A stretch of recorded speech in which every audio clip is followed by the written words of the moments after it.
ഒരു സാധാരണ വീടിനെ കല്യാണ വീടാക്കി മാറ്റാൻ ഇത്രയേറെ കഷ്ടപ്പാടുണ്ടായിരുന്നെന്ന് ഞാൻ അറിഞ്ഞിരുന്നു. മറ്റുള്ളവരുടെ കല്യാണം ആകാശമാക്കും പോലെ സ്വന്തം കല്യാണം ആസ്വദിക്കാൻ സാധിക്കില്ലെന്ന് ഞാൻ തിരിച്ചറിഞ്ഞ ദിവസമായിരുന്നു ഏപ്രിൽ. ഓരോ ദിവസവും പുതിയ ഒരുക്കപ്പാടുകൾ ചുറ്റുപാടും തകൃതിയായി നടക്കുന്നു. പറമ്പ് വൃത്തിയാക്കലും സാധനങ്ങൾ എടുക്കലും തുടങ്ങി കല്യാണ ദിവസം അടുക്കും തോറും നമ്മളറിയാതെ ചില മിനുക്കുപണികൾ വന്നുകൊണ്ട് ഈ നിമിഷങ്ങളിലെല്ലാം എൻ്റെ ചുറ്റുപാട് നിന്ന വീട്ടുകാരെയും മനുഷ്യരെയും ഞാൻ ഹൃദയപൂർവ്വം ഓർക്കുന്നു.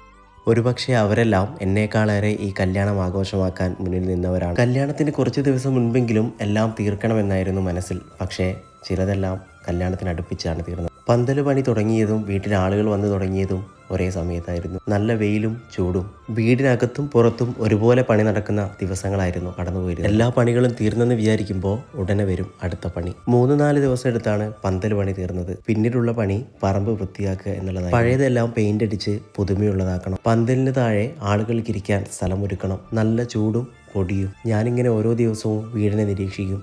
ഓരോ ദിവസം കഴിയും തോറും കല്യാണ വീടായി മാറിക്കൊണ്ടിരിക്കുകയായിരുന്നു. അങ്ങനെ വീടിനകത്തും പുറത്തും പണി ഒരുപോലെ തീർന്നു. ഇനിയുള്ളത് വാടക സാധനങ്ങൾ എത്തിക്കുക എന്നുള്ളതാണ്. എല്ലാവരും ഉത്സാഹിച്ച് വാടക സാധനങ്ങളൊക്കെ തലേ ദിവസം തന്നെ എത്തിച്ചു. കസേര നിരത്തലും പാത്രം കഴുകലും തുടങ്ങി ഇനിയും പണി ബാക്കി. എല്ലാവരും ഇങ്ങനെ ഒരുമിച്ച് ചേരുക എന്നുള്ളതാണ് കല്യാണത്തിൻ്റെ ഏറ്റവും വലിയ ഭംഗി. വരുന്നവരെ എല്ലാവരെയും ഒരുപോലെ ചിരിച്ച് പരിഗണിക്കുക എന്നുള്ളത് ഏറ്റവും വലിയ കാര്യമാണെന്ന് ഞാൻ മനസ്സിലാക്കി. തലേ ദിവസം രാവിലെ മുതൽ വീട്ടിൽ ആളുകൾ വന്നു തുടങ്ങിയിട്ടുണ്ടായിരുന്നു.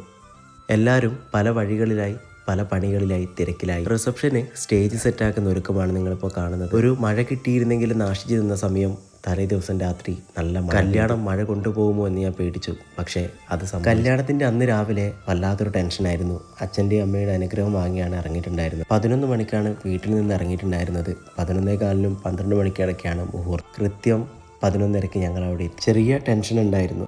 അങ്ങനെ കല്യാണം എല്ലാം മംഗളമായി കഴിഞ്ഞ് എല്ലാവരും കല്യാണത്തിന് ഒരുപാട് പേര് വന്നിരുന്നെങ്കിലും എല്ലാവരെയും ഒരുപോലെ ശ്രദ്ധിക്കാൻ കഴിഞ്ഞിരുന്നില്ല. പിന്നീട് വീഡിയോ കണ്ട സമയത്താണ് എല്ലാവരെയും ഓർമ്മ വന്നത്. അങ്ങനെ 9 വർഷത്തെ ഞങ്ങളുടെ പ്രണയം കല്യാണത്തിലെത്തി നിൽക്കുന്നു. കല്യാണം കഴിഞ്ഞ് അടുത്ത പരിപാടി ഫോട്ടോ സെഷന് വേണ്ടിയുള്ള ഫോട്ടോ എടുത്ത് തുടങ്ങിയ സമയത്ത് ഞാൻ നല്ല ചിരിയായിരുന്നു. ശേഷം ആ ചിരിയെല്ലാം കുടുംബക്കാരും സുഹൃത്തുക്കളും എല്ലാം ഫോട്ടോ എടുത്ത് തുടങ്ങിയ ശേഷം ഭക്ഷണത്തിനുള്ള സമയമായിരുന്നു. അങ്ങനെ ഭക്ഷണവും കഴിച്ച് ഞങ്ങൾ അവിടെ നിന്ന് ഇറങ്ങി. ഞങ്ങൾ ഒരുമിച്ചുള്ള ഏറ്റവും അടിപൊളി യാത്ര അതായിരുന്നു. നാട്ടിലെത്തിയ ശേഷം ഞങ്ങളെ വരവേറ്റത് വൻ സ്വീകരണമാണ്. ഏകദേശം 1 കിലോമീറ്ററിനടുത്ത് ഞങ്ങൾ നടന്നു.